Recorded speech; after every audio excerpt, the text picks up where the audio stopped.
I will now work through a couple more examples of some piecewise functions. This example 6, we're going to look at where we have three functions. We have what looks to be linear, constant, and quadratic.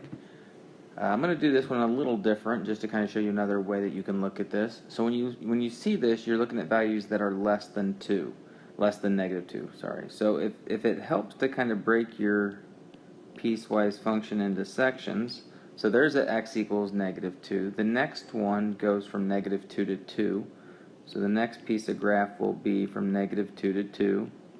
And then your next graph is greater than 2. So I've drawn in some vertical lines just dotted just to kind of show you the split in the graph. This might help you graph as you go through the piecewise function. So here we go. So the first one is negative x plus 2, but I only want values that are less than negative 2. So once again, if I'm doing just a t-chart here, I want to include negative 2, and then I want to choose values that are less than that. So we'll just do negative 3, negative 4. If I plug in negative 2, the opposite of negative 2 is 2, 2 plus 2 is 4. The opposite of negative 3, 3, plus 2 is 5. The opposite of negative 4 is 4, 4 plus 2. So you can see your y value, it's linear, it's going up by 1, which your slope is negative 1. So when you go to graph this, at negative 2, you're at 4, but it is an open circle. And then at negative 3, you're at 5. And negative 4, you're at 6. And you can just kind of keep going on there as well. So you can see that your slope is negative 1. So we'll graph that. And then the next section is between negative 2 and 2. Now this one is just constant. So if you think of that as a t-chart, normally I wouldn't do this, but if you think of it as a t-chart, you're going from values that are negative 2 all the way to 2. But every time you plug it in, your output is 4 every single time. So you're going to have a horizontal line that goes from negative 2 to 2. Now, is negative 2 included? Yes. Is 2 included? Yes. So at negative 2, 4, where it wasn't open, it now is part of the graph. And that goes all the way until you get to 2, which will also be part of the graph. And then your last chart is x squared. So you're going to start with 2, and you're going to go values that are greater than 2. So 2, 3, 4, 2 squared is 4, 3 squared is 9, 4 squared is 16. So 2 and 4, now once again that's not included, but it's already included from the previous one, so it's already filled in. The next one's 3, 9, and then 4, 16. So I can't get 4, 16 on there. So when I go to graph this, it is a quadratic, it's not a line. We're just going to have to kind of picture that part of the U-shaped graph. So I'm actually going to come from the other side and kind of try to get a little U in there. Maybe not the best, but it is kind of difficult. And so there's the piecewise function. Is it continuous or discontinuous? Well, when we pieced all three of them together, because those filled in, they all attached, and the circles, or those points particularly, were included, then it is a continuous graph. There's no breaks in the graph. You could graph that without picking up your pencil. And then name the intervals where the graph is increasing, decreasing, and constant. So let's just read it from left to right. So as I read it, what's happening to the y values? They're decreasing. So I'll start there. So decreasing from negative infinity, what's your x value? All the way to negative 2. And then from negative 2 to 2, it's constant. So from negative 2 to 2, it's constant. And you could have the brackets on that one as well because it is constant at negative 2 and 2. And then it's going to increase. The y value is increasing on that last piece of the piecewise function. So we have increasing from negative 2 to infinity. And so there's another example of a piecewise function. This is example 5 of a piecewise function. Looks like we got a quadratic, absolute value, and a square root. So from negative 1, if you look at the different parts, we want values less than negative 1, in between negative 1 and 1, and then greater than 1.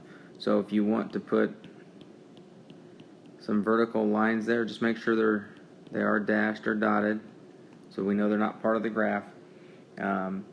That's where those three sections are going to occur. So let's begin with the quadratic. X squared plus 3. I'm going to graph a t-chart. We want to plug in values that are less than -1, so we'll start with -1. Always start with the value whether it's included or not. -2, -3. You plug in -1, you get 1 plus 3 is 4. Plug in -2, 4 plus 3 is 7. -3 squared is 9, 9 plus 3 is 12. So we'll graph -1, 4, and that will be an open circle. And then -2, 7. And then -3, 12 won't fit.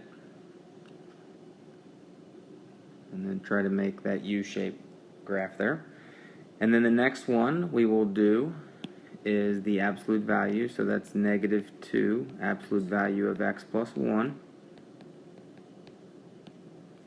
And if you plug in -1, 0, and 1, so we want to stick with that domain.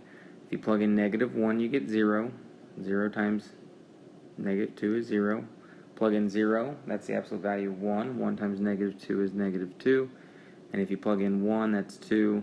2 times -2 is -4. So at -1, 0, it is included. Then you have 0, -2, and 1, -4. And both -1 and 1 are included. So that's that piece of the graph. And then the last one we are going to do will be a square root function. So we'll do the t-chart with that one. Now since it's a square root, we want values that are greater than 1. We can do 1, but I want to pick values that are perfect squares. So I'll do 1, 4, and 9. So 1, square root of 1 is 1. 1 plus 2 is 3. Square root of 4 is 2. 2 plus 2 is 4. 9, square root of 9 is 3. 3 plus 2 is 5. So at 1, 3, not included. So we have an open circle. And then we have 4, 4. And then 9, 5. And then that gives us that piece of the graph. So you can see on this one, this is definitely discontinuous. There's all sorts of breaks in the graph for all three parts of the piecewise function. What are the intervals? Once again, where it's increasing, decreasing, and constant. And so as you read this from left to right, starting with the far left, what's happening to the graph? Well, as you read it, the y values are getting smaller. So it is decreasing. So we're going to say it's decreasing from -infinity to the x value, -1. And then as you get to the next part, it's still going down. So it's still decreasing. So it's also decreasing from -1 to 1. And then at 1, what's the next part of the graph? The y values are increasing. So then it's increasing from 1 to infinity. So there you go for piecewise functions. Just a couple more examples for you guys.